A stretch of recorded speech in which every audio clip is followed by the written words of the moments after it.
เชียงใหม่เจ้าอาวาสวัดไฟหินด้วยความเคารพ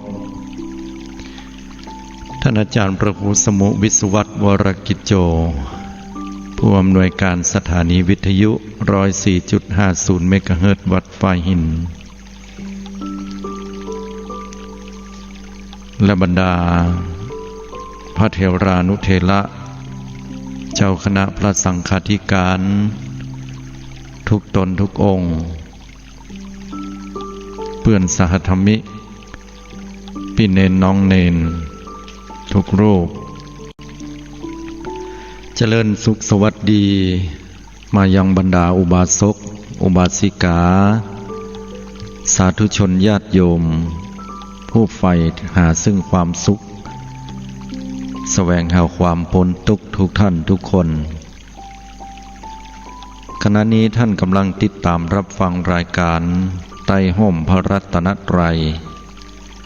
ออกอากาศกุเจ้าของวันพุธช่วงเวลา 5 นาฬิกาจนถึงเวลา 6 นาฬิกาเป็นเวลา1 ชั่วโมงดำเนินรายการโดยอาตมาภาพอนาลัยโยพระวิปัสสนาจารย์ประจำสำนักปฏิบัติธรรม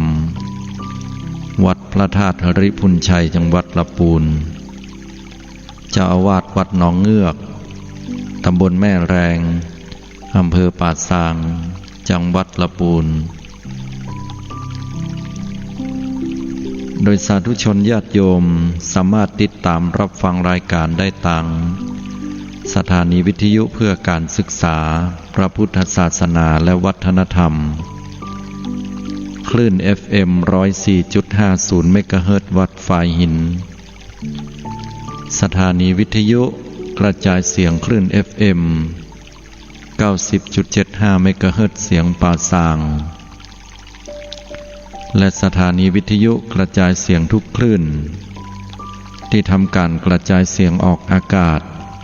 อยู่ณขณะนี้หรือรับฟังทางออนไลน์ได้ที่radio10.platong.net 7382และสามารถโทรเข้ามาในช่วงของท้ายรายการที่หมายเลขโทรศัพท์083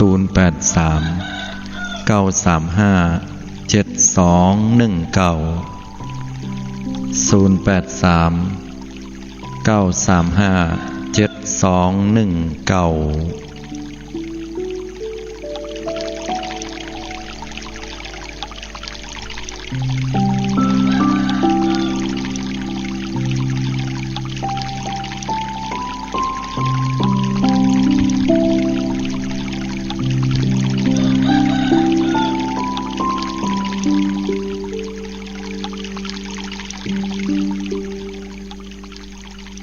สาธุชนญาติโยมทุกท่านความทุกข์นั้นเกิดขึ้นได้ด้วยสาเหตุใดองค์สมเด็จพระสัมมาสัมพุทธเจ้าพระองค์ท่านได้ตรัสกับบรรดาหมู่เฮาเจ้าพุทธไว้เมื่อ